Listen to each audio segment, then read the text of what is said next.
Antes de começar, baseado nos meus próximos 10 mil reais de dízimo, que eu já estou animado, de verdade, estou muito animado.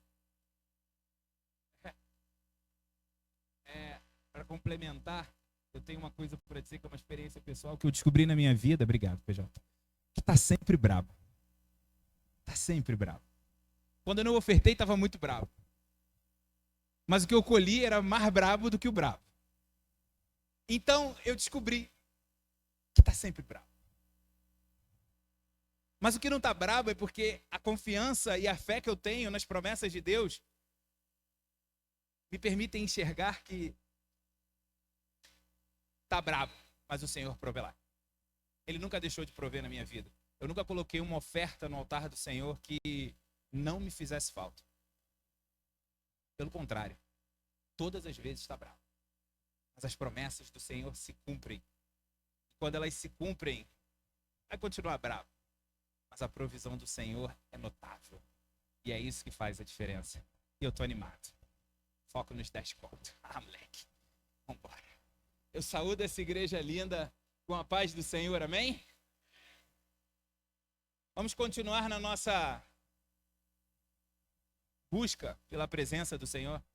E eu convido os irmãos para abrir as suas Bíblias em Hebreus, capítulo 10, versículo 19.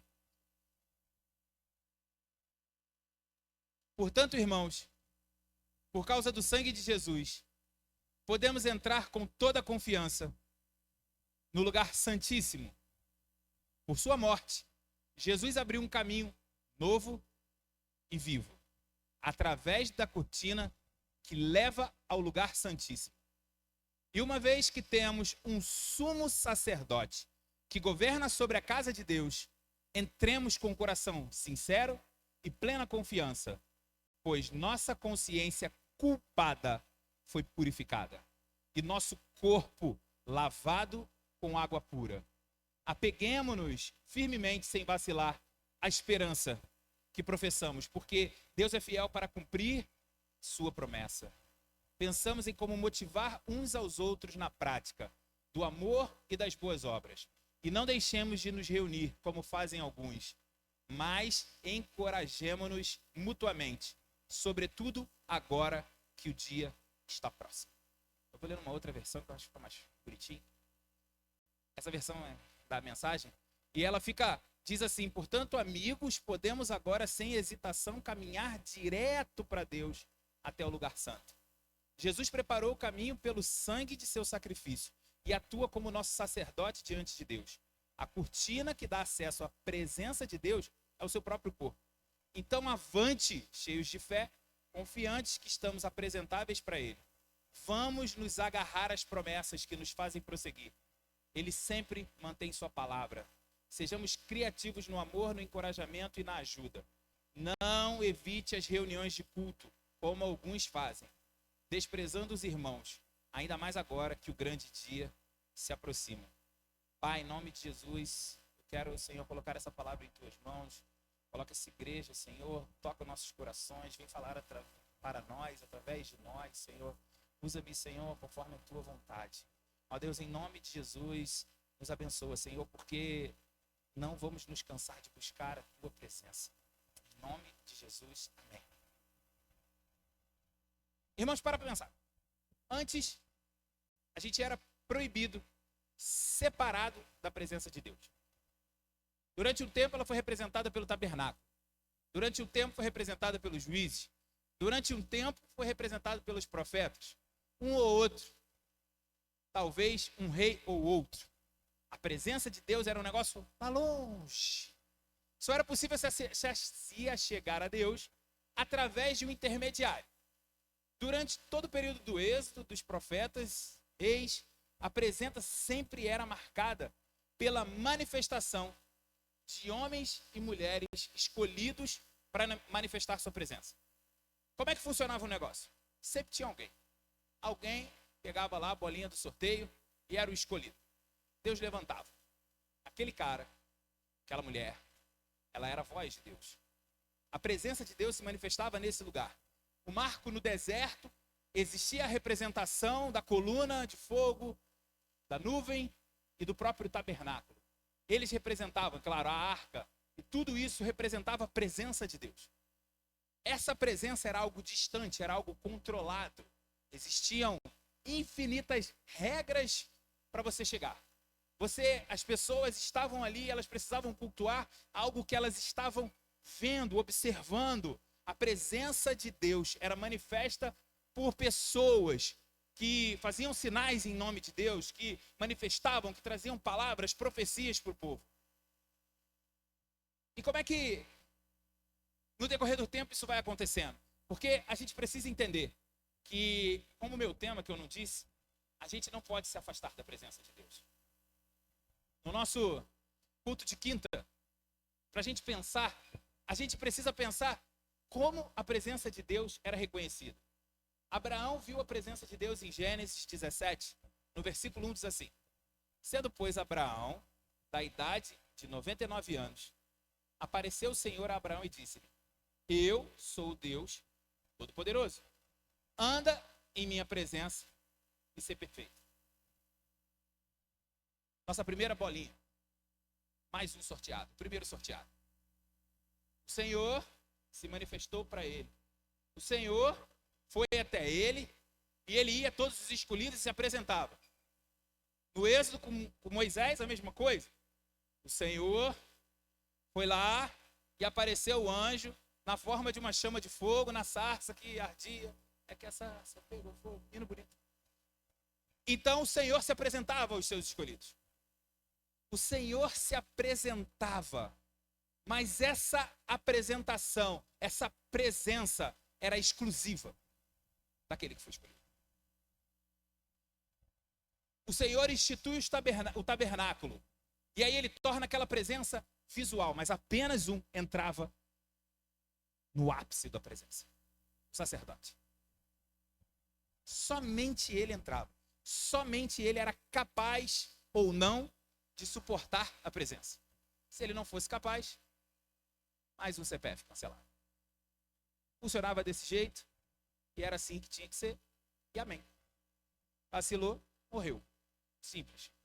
Regras fáceis de entender. E a presença de Deus, ela não era livre, ela não era tão disponível, mas Deus precisava manifestar sua presença a todo aquele que estivesse buscando. E a presença se manifestou em carne e andou entre nós.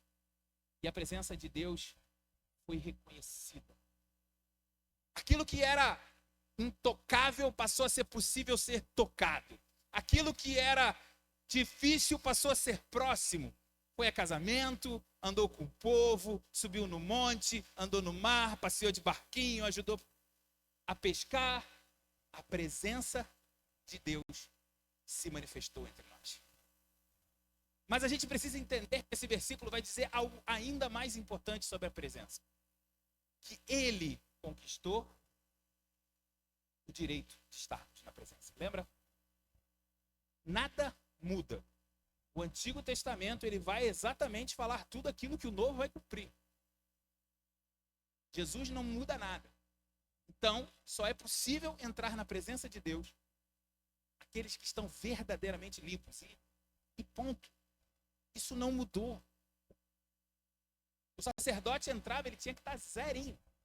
Zerinho, zerinho, zerinho, zerinho. Se tivesse um 0, alguma coisa, arrasta para cima. Já era. Então, no verso 19, o autor de Hebreus vai dizer que Jesus preparou o caminho pelo sangue. Ele conquistou para nós o direito de sermos escolhidos. Ele nos escolheu e através dele a gente está livre para caminhar até o Santo dos Santos. A presença de Deus, que era impossível ou apenas alguns escolhidos, passou a ser um lugar comum, onde aqueles que foram purificados pelo seu sangue, onde aqueles a quem foi entregue isso, ganhou o passe, o bilhete dourado da presença do Senhor. Quando ele fez o sacrifício, ele nos torna apresentável a Deus, como aquele sacerdote. Quando a gente tem o bilhete dourado nas mãos, que foi conquistado por ele, a gente deixa de ser inimigos de Deus. E agora a gente passa a ser apresentável para Deus. E agora a gente tem direito de estar em sua presença. Irmãos, vocês têm noção dessa parada? É sério, eu estava escrevendo isso aqui. Se a gente entrar na presença de Deus, a gente morre. Funcionava assim. Entrou, vacilou, morreu. Se Paulo vai dizer que nenhum de nós éramos capazes de cumprir toda a lei, que era o que garantia que a gente podia entrar na presença de Deus, e nenhum de nós seríamos capazes. Gente, já tentou ler Levítico e Deuteronômio? É divertido. Tu esbarra umas paradas que tu vai falar assim, não dá não, já era, ia de arrasta. Então, irmãos, pensa no tamanho disso. Pensa, ele se sacrifica para que nós tivéssemos direito de estar na presença dele. Ele entregou o bilhete dourado nas nossas mãos. Ele entregou o direito de participarmos da sua presença, da sua doce presença. Agora, como a gente tem cuidado dessa conquista? Essa é a nossa primeira pergunta da noite. O nosso show do milhão vai começar agora com essa pergunta: como a gente tem cuidado dessa conquista? Porque, irmãos, pensa, uma pessoa ganhou um prêmio na loteria, e aí passa um tempo, a pessoa está aí pedindo socorro nas redes sociais. Alguém me ajuda? Estou passando fome, estou difícil. Caramba, vira e mexe, aparece um desses aí. Socorre! Pelo amor de Deus! Ele conquistou algo, ele chegou a um ponto, mas ele simplesmente ignorou. Isso é uma falta de cuidado. O Senhor conquistou para nós o direito de estar na presença dele, mas a gente não tem cuidado bem disso. Porque, pensa, se a gente estivesse cuidando bem disso, talvez eu não estivesse aqui falando sobre isso. Pastor Jonas não estivesse no domingo falando sobre isso. Daniel não estivesse aqui. Todo mundo que veio pregar vai falar sobre a mesma coisa. Como se manter na presença. Então, como a gente tem cuidado? Cara, eu tenho o maior cuidado com os presentes que minha esposa me dá. Imagina um presente que Deus me deu. Já parou para pensar? Tenho cuidado. Eu guardo minhas canecas que ela me dá, entendeu? Apesar de ser uma paixão pessoal, mas eu guardo minhas canecas ali, ó. Entendeu? Brigo e tudo, inclusive. Fico triste. O irmão dela quebrou uma caneca minha do Luiz, eu fiquei mal. Chateado. E deu muita sorte que eu sou crente, porque eu perdoei. Que eu não ia não. No normal, não ia não. Tá aí, ó. É hoje. Então, irmãos, será, segunda pergunta da noite, que a gente tem negligenciado a presença de Deus? Será que a gente tem simplesmente, veio fácil e vai fácil? Será que alguma vez na nossa vida, até aqui, até agora, a gente não percebeu que a gente está só deixa para lá? Mas negligenciar a presença de Deus causa um resultado. Em 1 Samuel, a partir do versículo 3, eu vou ler direto. Capítulo 3, a partir do versículo 1, que vai falar de Samuel. E vai dizer que ele, Samuel, servia ao Senhor perante ele. E a palavra do Senhor era de muita valia naqueles dias, mas não havia visão manifesta. E sucedeu naquele dia que, estando Eli deitado no seu lugar, e os seus olhos começavam a escurecer, porque não podia ver, estava ficando cego, e estando também Samuel já deitado, antes que a lâmpada de Deus se apagasse no templo do Senhor, onde estava a arca de Deus, o Senhor chamou a Samuel e disse ele: eis-me aqui. E correu a Eli e disse: eis-me aqui, por que tu me chamaste? Mas ele disse: não te chamei eu, torna a deitar-te. E ele foi e se deitou. E o Senhor tornou a chamar outra vez Samuel. Samuel se levantou, foi a Eli e disse: eis-me aqui, porque tu me chamaste. Mas ele disse: não te chamei eu, filho meu, torna a deitar-te. Porém, Samuel não conhecia ao Senhor, e ainda não lhe tinha sido manifestada a palavra do Senhor. Quando a gente negligencia a presença de Deus, quando a gente negligencia a manifestação da presença de Deus na nossa vida, a gente causa um efeito escada espetacular que essa cena nos mostra. Porque a gente tem o jovem Samuel e o velho Eli. A passagem descreve que não havia visão manifesta. Ou seja, eu estava quietinho. Não estava falando com ninguém. E a gente não sabe há quanto tempo, porque a história, se você ler o livro, vai ver que os filhos de Eli eram da pá virada. Tudo errado. Estavam fazendo várias paradas erradas. Então, o Senhor não se manifestava. Não havia a palavra do Senhor. Samuel, apesar de estar no templo com o sacerdote, essa passagem vai dizer que para ele ainda não havia sido manifestada a palavra de Deus. Ele não conhecia, mas o velho Eli estava lá. Então, o primeiro efeito colateral é que você perde. Você deixa de conhecer a voz de Deus. Você deixa de ouvir a voz do amado por muito tempo. E quando você não fica e negligencia a presença de Deus, você deixa de reconhecer aonde a presença de Deus está. Eli não sabia dizer para Samuel. Ele vai lembrar lá na frente, se você continuar lendo, ele vai falar para Samuel, olha, vai lá, fala, eis-me aqui, Senhor, mas não se fica quietinho. Fala nada não. Porque ele lembra, olha, rapaz, se não me falha a memória, quando vem esse negócio chamando pelo nome, é uma parada, mas eu não me lembro. Então, o primeiro efeito é que você deixa de reconhecer a voz do amado de imediato. A presença para você, ela não faz mais sentido. A presença para você, ela não tem mais um conhecimento normal. E para mim, o segundo efeito colateral é o mais perigoso. Quando a gente deixa de reconhecer a presença de Deus, a geração futura também não vai conhecer. Samuel estava no templo, Samuel estava com o sacerdote. O sacerdote não conhecia a presença de Deus, então ele também não. A ele não havia sido manifestada a palavra e ele estava no lugar onde deveria ser manifestada a palavra de Deus. Então, quando você deixa de estar na presença do Senhor, eu sinto te dizer, a tua próxima geração também não vai conhecer e a geração seguinte também não vai conhecer. Então, se você decidiu estar na presença de Deus e você decidiu também negligenciar a presença de Deus, eu sinto te dizer, a tua geração está condenada a não conhecer ao Senhor. Sua filha, seu filho, seus netos não vão conhecer a presença de Deus. E aí talvez eu me peguei pensando, eu faço muito isso, de tentar fazer teste com a palavra de Deus. Não é possível.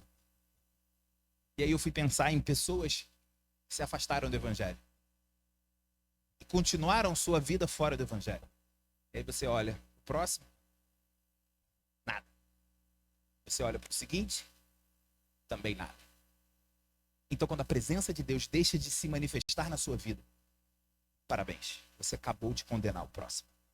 É sua responsabilidade manter a presença de Deus manifesta. Para que as próximas gerações encontrem a presença de Deus, para que a palavra de Deus se manifeste às gerações seguintes. Mas será que você talvez não tenha negligenciado tanto, só tenha negociado? Também parei para pensar nisso. Mais uma pergunta para essa noite. Será que nesse período não é hora da gente pensar, será que a gente tem negociado a presença de Deus? Será que a gente não tem feito negócio com a presença de Deus? E hoje eu nem vou demorar. A palavra em Êxodo 32 é um exemplo simples. Mas vendo o povo, a partir do versículo 1, tá?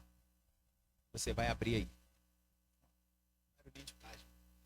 Mas vendo o povo que Moisés tardava em descer do monte, acercou-se o povo de Arão e disse-lhe: levanta-te, faze-nos deuses que vão adiante de nós, porque quanto a este Moisés, o homem que nos tirou da terra do Egito, não sabemos o que lhe sucedeu. E Arão lhes disse: arrancai os pendentes de ouro que estão nas vossas orelhas, nas orelhas de vossas mulheres e de vossos filhos e de vossas filhas, trazei-mos. Então todo o povo arrancou os pendentes de ouro que estavam nas suas orelhas, trouxeram a Arão. E ele os tomou de suas mãos e trabalhou o ouro com um burril. Fez dele um bezerro de fundição. Então disseram: estes são teus deuses, ó Israel, que te tiraram da terra do Egito. Um caso clássico de negociação da presença de Deus. Aquelas pessoas viram Deus se manifestar através de Moisés. Viram o mar se abrir. Viram o mar fechar. Faraó ir embora. Viram as pragas. Viram todos os primogênitos serem mortos. Viram o pão cair do céu. Mas Moisés saiu um minutinho. Um minutinho, gente. Uma bobagem. E aí eles começam a negociar. A gente não pode ficar. A gente começa a negociar a presença de Deus quando a gente começa a não enxergar mais quando o Senhor está presente. Quando o Senhor se manifesta na nossa vida. A falta de gratidão, ela causa essa negociação. A gente começa a entregar para outros ou outras situações a resposta que Deus nos trouxe.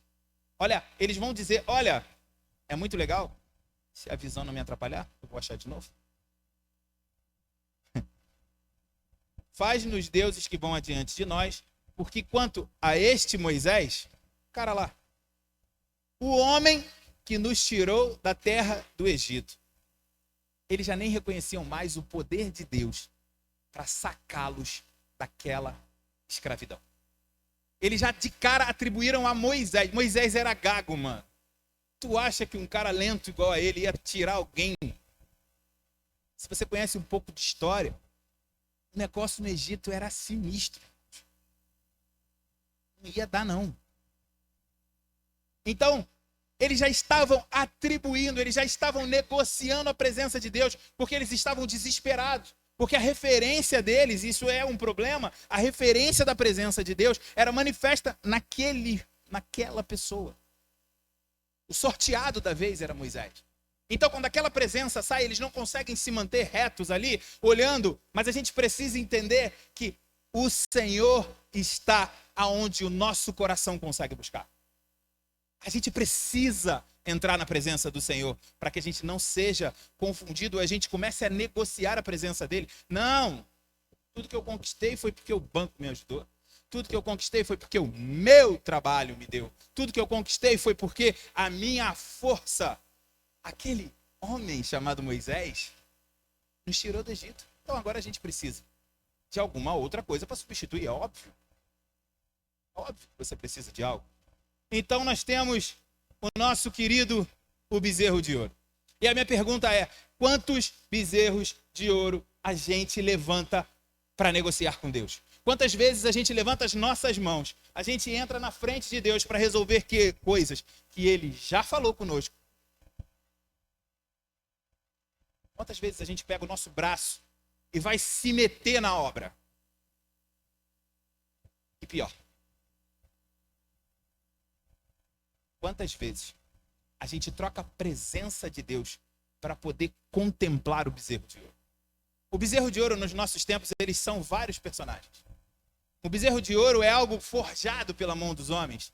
O bezerro de ouro é algo que a gente entrega adoração, a gente entrega a nossa certeza. Mas ele não é o Senhor. Ele é feito para disfarçar.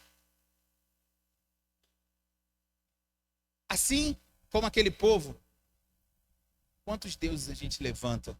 A quantos deuses a gente sacrifica o nosso tempo? Quantos deuses a gente sacrifica o nosso dinheiro? A quantos deuses a gente tem feito isso? A quantos bezerros de ouro a gente está levantando? Essa pergunta é difícil, irmãos. Porque pensa, será que é a TV? Será que são as redes sociais? Será que o nosso bezerro de ouro é dinheiro? Será que o nosso bezerro de ouro é trabalho? Será que o bezerro de ouro são os nossos próprios filhos, maridos, esposas? Quem é o nosso bezerro de ouro? A quem a gente tem derramado a nossa esperança? Eu só sou capaz de fazer isso porque eu tenho um trabalho muito bom. Eu só sou capaz de sobreviver porque a minha esposa caminha ao meu lado, porque o meu marido está comigo. A minha vida é devotada aos pés dos meus filhos. Quantos bezerros de ouro por dia a gente levanta? A nossa confiança, ela precisa estar estritamente no Senhor. Irmãos, quando a gente levanta o bezerro de ouro, a gente tira a nossa atenção daquilo que importa, que é a verdadeira presença. A presença estava ali, irmãos. Moisés estava a centímetros deles. Só tinha subido. Era só olhar para o alto. Tinha um rebolation acontecendo lá em cima. Mas eles não conseguiam, porque eles acabaram de negociar a presença de Deus e trocaram a presença do Senhor por algo que era possível. Se devotaram a algo que a sua própria consciência era capaz de ver.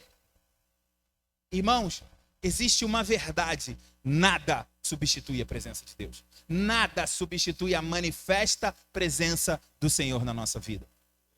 A gente não pode, irmãos, levantar bezerro de ouro. Rapaz, eu fui pensar nisso e eu falei, eita, que problema aí.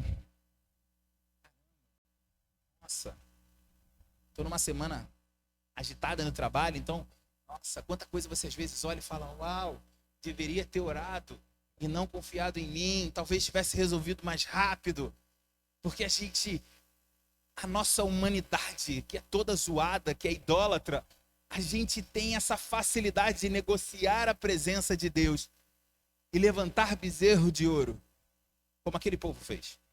Mas a gente precisa lembrar que o próprio Senhor conquistou para nós o direito de estar na presença dele. Aquela palavra em Hebreus, ela vai dizer, olha, a própria carne dele é a cortina. Então você não precisa levantar no seu momento de desespero, você não precisa levantar um bezerro de ouro, você precisa lembrar, eu tenho o ticket de ouro na mão. Eu tenho o ticket que me permite ir direto ao Senhor. Ir direto à presença daquele que vai resolver o meu problema. Ir diretamente aos pés do Senhor e derramar os meus medos, as minhas perguntas, questionamentos, dúvidas. A gente precisa aprender a sacrificar aos pés daquele que é digno. Mas aí eu continuei pensando, porque a minha mente vai funcionando, eu estou aqui, aí vê um negócio ali, aí vê um amigo ali falando, aí vê outro amigo ali falando. E aí eu pensei, mas e se eu não estiver levantando nada? E se eu tiver, eu nem sei se essa palavra existe, mas eu botei ela aqui, ela é muito boa. E se a gente agora está apenas despriorizando a presença de Deus? Irmãos, eu vi um negócio muito sinistro. Será que a gente está deixando de priorizar a presença de Deus? Será que a gente está priorizando errado? Será que a gente está estudando demais teologia? Será que a gente está pensando demais em linha de pensamentos sobre isso, aquilo? Para ter uma decisão? Para ter algo para falar para um amigo que, poxa, isso aí está errado. Que isso? Será que a gente está debatendo conduta do irmão? Ou está estudando quão profunda foi a mensagem do culto? Será que a gente está fazendo tanta coisa? Será que a gente está vindo para cá, entregando um cântico? Está entregando uma presença? Será que a gente está entrando para orar só para ir lá? Irmãos, será que a gente está só jejuando, só orando? Porque a gente lembra que Jesus falou que a gente precisa fazer isso. Rapaz, eu vi o Subirá falar um negócio muito louco. E ele está numa pregação dele e ele fala que está com o Senhor. E ele fala, Senhor, que coisa maravilhosa.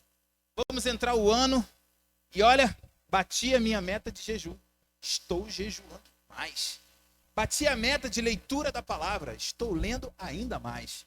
Bati a minha meta de entendimento teológico. Estou com conhecimento ainda melhor. E imediatamente o Senhor pergunta para ele, mas e a minha presença? Quantas vezes você está verdadeiramente na minha presença? Essa me pegou. Porque a gente está trocando a presença de Deus para fazer coisas que tem a ver com a presença de Deus, mas ainda é melhor. E tudo é respondido quando a gente está na presença dele. Se existe uma frase que eu gosto muito, a Bíblia é o único livro que você lê na presença do autor. Mas se você está na presença de Deus, se você decide estar na presença do Senhor, quando você lê a palavra de Deus, ela faz muito mais sentido. Tentar entender, tentar achar um negócio muito legal. Eu gosto também de olhar, pegar uma Bíblia, ler outra, ver o que um cara falou, procurar um tema. Mas e a presença, irmãos? E a doce presença do Senhor? E sentir o Senhor tocar no nosso ombro, e sentir a voz de Deus nos nossos ouvidos, dizendo, não, é isso, é aquilo, já pensou assim? Ser ensinado pelo Pai vale muito mais do que tudo isso. Irmãos, a gente precisa parar de buscar reconhecimento por causa dos nossos feitos humanos. Se tem uma coisa que nessa parte de despriorizar ou passar a priorizar certo me tocou, foi porque a gente precisa que as pessoas olhem para nós e nos reconheçam por aquilo que o Senhor se sacrificou. A gente precisa ser reconhecido porque a gente manifesta a presença de Deus. Porque a gente manifesta a presença real. Quando alguém olhava para a vida dos apóstolos, os apóstolos iam lá e falavam, as pessoas olhavam e falavam, esse cara manifesta a presença de Deus. Ele não só caminhou com Jesus, ele não foi só ensinado pelo próprio Jesus, mas ele manifesta a presença daquele Jesus que a gente via passar. E é para isso que o Senhor nos chamou, é para isso que a gente precisa manifestar a presença de Deus e não pode, em hipótese nenhuma, se afastar dela. A gente precisa parar de buscar reconhecimento por feitos e começar a buscar ao Senhor e manifestar a sua presença, para que a gente seja como o farol de Deus. Porque Paulo na prisão vai dizer, a sua graça me basta. Paulo vai dizer na prisão que não vivo mais eu, mas Cristo vive em mim. As pessoas olhavam para ele e viam a presença manifesta de Deus. E ele entendeu que de nada adiantava sem a presença. Irmãos, a gente precisa mostrar para o mundo que a gente foi comprado. A gente precisa mostrar para o mundo que o Senhor pagou por nós. A gente precisa mostrar para o mundo que quando ele comprou por nós, a gente não se tornou escravo, mas a nós ainda foi entregue um prêmio. Que a gente foi devolvido a nós o direito à presença de Deus. Irmãos, a gente precisa entender que a gente tem que priorizar da maneira certa. Nada é mais importante do que estar na presença de Deus. Nada é mais importante do que manifestar a presença de Deus. O Eloy estava aqui, ministrando louvor, e ele falou algo espetacular, que é, olha, a gente precisa ficar aqui santo, santo, e o Senhor está ouvindo santo, santo, santo. A gente não consegue falar santo, santo, santo o dia todo. Mas quando a gente está aqui, a gente precisa manifestar a presença de Deus. A gente precisa, mas aí é meio pouquinho, né? E eu fiquei pensando nisso, enquanto o Eloy ministrava. É verdade, mas é meio pouquinho. A gente vem aqui quinta, domingo, 3 louvor. Se não tiver coladinho, né? Se não tiver aquela parada, vai dar aí o quê? 15 minutos? 15 minutos de santo, santo, santo é pouquinho. E aí eu fiquei pensando, enquanto o Eloy estava ministrando, eu falei, não, porque a prioridade está errada. A gente já precisa chegar aqui manifestando a presença de Deus. A gente já precisa sair de casa manifestando a presença de Deus. A gente entra na presença de Deus e não sai da presença de Deus. A gente permanece na presença de Deus e vai continuar a fazer as coisas. A nossa prioridade é estar na presença de Deus. Foi para isso que ele conquistou para a gente o direito, gente. Sabe por quê? Porque 15 minutos ouvindo santo, santo, santo, santo, santo é o que a galera já tinha.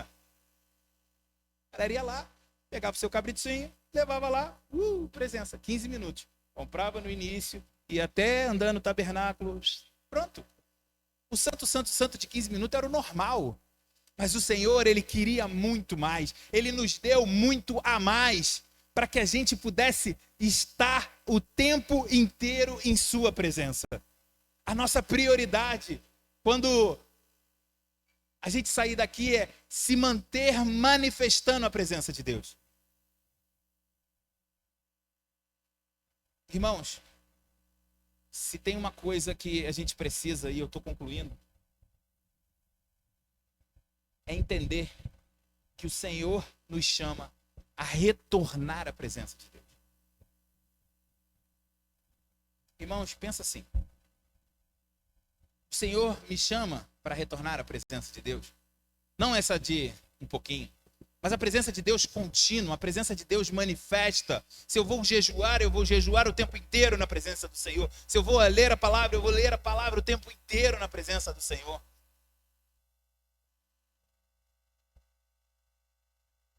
Irmãos, a passagem que a gente leu começa dizendo: então, avante, cheios de fé, confiantes de que estamos apresentáveis para Ele. Vamos nos agarrar às promessas que Ele fez e vamos prosseguir. Isso significa que Ele se sacrificou para a gente pudesse entrar na presença dEle, e a gente precisa ir adiante. A gente precisa ir além. O chamado dessa noite é para ir além. Ir além, avançar, pegar o prêmio que custou o sangue mais precioso do mundo. Se agarrar à promessa de que nós agora somos apresentáveis, que nós agora estamos justificados, que nós agora somos no sangue dele, dignos de chegar à presença de Deus.